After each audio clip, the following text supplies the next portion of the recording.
Just listen to the music of the traffic in the city. Linger on the sidewalks where the neon signs are pretty. Oh man, my boy Edgar Wright. There's a lot that I can say about this man. Everything he's done has practically just been great. I mean, it's all been great. He did the beautiful Simon Pegg trilogy, Shaun of the Dead, Hot Fuzz, and The World's End.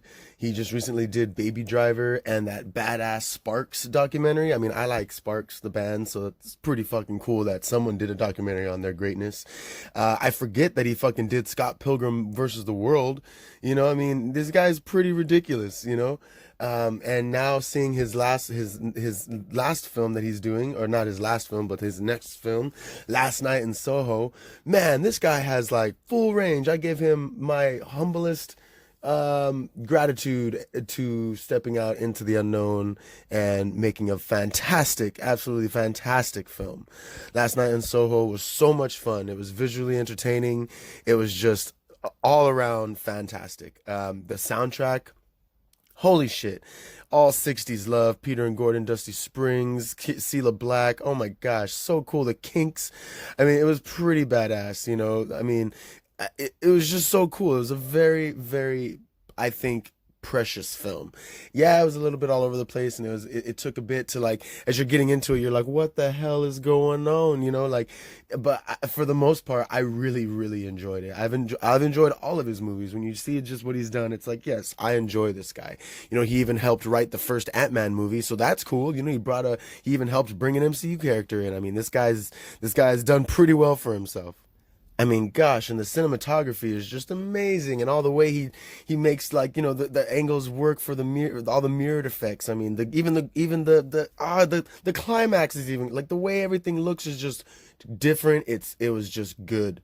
I don't really know how to explain it other than it was just good. It was so aesthetically pleasing, and it was great just to listen to. I mean, I'm a musician and I love music, and, like, it's just nice to hear good music in film. I mean, yeah, scores are good and grand and all that, but having a great soundtrack of just songs, or a movie based around songs like Baby Driver. I loved Baby Driver with the whole music aspect of that. So I mean, it's just so cool that he did that with more of a horror-esque thriller.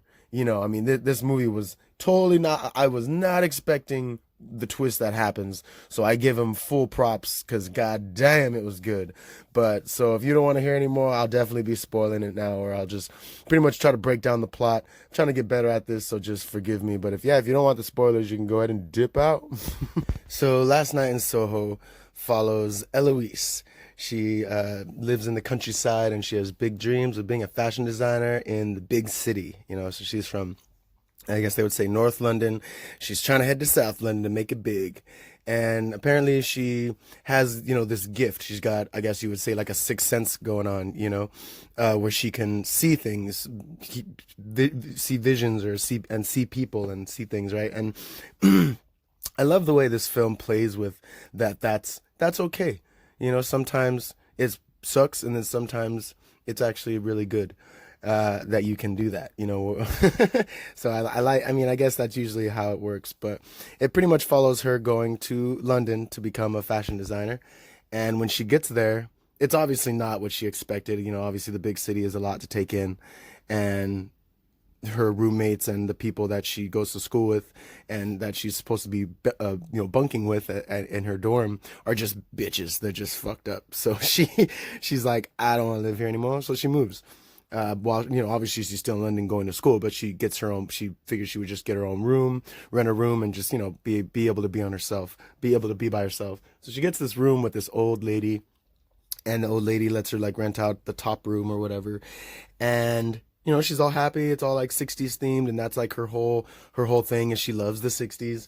So she's there, and her first night going to sleep, she fucking, her dream that she thinks she has, she's embodying this woman that's trying to be a singer. Like, she's trying to be she's trying to be a big singer, and she goes to this bar and meets, like, like one of the promoters, as you would say, and she's trying to get big, but she's it's like the girl Eloise dreaming, right? And so she's portraying this woman Sandy in her dream, super elegant Sandy. And it turns out that it's not really a dream. It's just she thinks it's a dream, but she realizes that she's actually reliving memories, that the memories that went down in this room were so strong that she connected with all of them. So the lady that lives there, she turned out to be that Sandy woman that she thought she was in her dream. And she wanted to go, she moved to London. She wanted to make it big as a singer, but she ended up pretty much being hoed out. She was pimped out by none other than one of the doctors. By Matt Smith, and he's just like, you got to do this to make it bigger. You got to do this. You got to talk to this guy. You got to talk to this guy, or and then they all like fucking slept with her. Like she pretty much he hoarded her out, and that was in the '60s. It was a different time back then. I mean, I'm pretty sure shit like that still goes on in Hollywood today. But she, the young girl Eloise, being from the countryside, not ever having to deal with big city life and big cities just problems like that, it just hit her so much harder. And it's like what you would say, like the dream, or like her visions. It was like The Shining. It was very Shining-esque, where it was like the overlook was that house, and her being there amplified her powers. So no one else saw what she was seeing, but she was basically being held down by that reality now, because she broke through to it. Like she kept like trying to save that woman, but it was just the woman's memory. Like there was nothing the woman would be able to do to her, or there would be nothing she would be able to do to protect or save that woman. So it was just in vain that she was able to break the folds of her mind to let that dream actually become become her reality and bleed into her reality and have those memories and those demons follow her. It was crazy. Like the whole movie is fantastic. A lot of the scenes, I wasn't expecting them to go the way they went. Like I said, it was just awesome. Like Edgar Wright did a fantastic job. The scene in the library, holy shit. That scene was great because it's like blending into her reality and she's like freaking out, and like it's awesome. I will say that there was a part in the movie where she, like, after they go through this club scene, like she has this makeup on and she just kind of keeps it on. Like I feel like she pretty much kept it on. Like I want to say like it's consecutive days, right? Like it's like that night she took the makeup off, but she's like, I'm just gonna keep it. Like she redoes her face, and she does, so like she she changes her appearance for sure, but there is a point where she for sure changes her appearance and you're like, huh, she just went full emo. She went full Dr. Sleep, or but so it turns out that the lady that was there, the old lady that let her rent that room, was the woman that she thought she was in her dream, or that she was seeing in her dream, that she was portraying. And yeah, she was whored out, so all those memories are painful, but she also killed the guy that Matt Smith's character, the guy that initially whored her out. Like she fell in love with him, and he like betrayed her, to the fullest degree of betrayal by pimping her out. And so she killed him, and pretty much then proceeded to call back all the men that she slept with, and then killed all of them, and pretty much hid their bodies in the house. So their souls were trapped in the house. And when Eloise, the girl, like, when she hit that peak of clairvoyancy and psychicness, they all actually were like, save us, help us. And they were like actually in fear of the old woman. And I gotta say, the actress Diana Rigg, as her name was like Alexandra Collins, like, then they just called her Sandy. But like, man, her acting was so good. Like she was very like horrible old lady, scary old lady. It was just fantastic because there wasn't anything there wasn't anything scary about her besides the fact that she did kill all these men and did put all their bodies in the house. But she wasn't like a demon. She wasn't like evil per se. She was just guilty of that. And Eloise found out through that. I mean, there's a lot of shit that goes down. You got to watch it. It's fantastic, where she's figuring out the truth in the worst possible ways. But it's just, it's interesting the twists and turns that the narrative takes to make her believe that other people were doing it, and then for her to find out that, like, holy shit, it's this lady. Like it was great. Like Edgar Wright, like, again, did a fantastic job directing. But It was great. It was just fantastic. I thought it was solid. The soundtrack again, fantastic. I mean, oh my gosh, like just this was a solid film.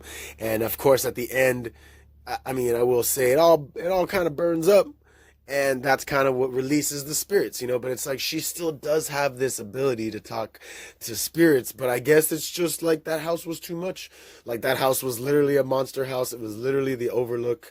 It was supposed to be. There was just too many spirits. She couldn't take it. She couldn't take it.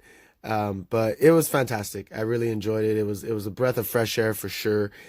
I would say, you know, on a scale from 1 to 10, an obvious 9, a solid 9, because it is all over the place. But as you get it, it's like she's obvious. You know, like I mean, oh God, I guess I could just say it's a fucking 10 compared to everything else. Gosh, it's a 10. You know, like I said, the only thing I have a gripe with is how she just kind of loses her mind. But I guess she would like. But it's like, I mean, why wouldn't she like freak out any other time? Like she's seeing her mom. Like why doesn't she like?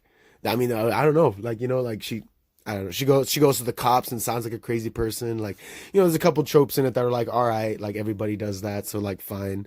And the old lady is funny when she's like, you brought the police into this and they're gonna start searching the house. And it's like, oh shit, like they would actually probably find something. You know, probably, you know, something would be found because she's putting fools on the walls and shit. And like, if these bodies really are here, then yeah, they would end up finding them and she would go to jail. And at the end, she even says, I'm not going to prison, you know? So, I mean, yeah, it was fantastic. I really did enjoy it. So Last Night in Soho, check it out. It's fucking awesome.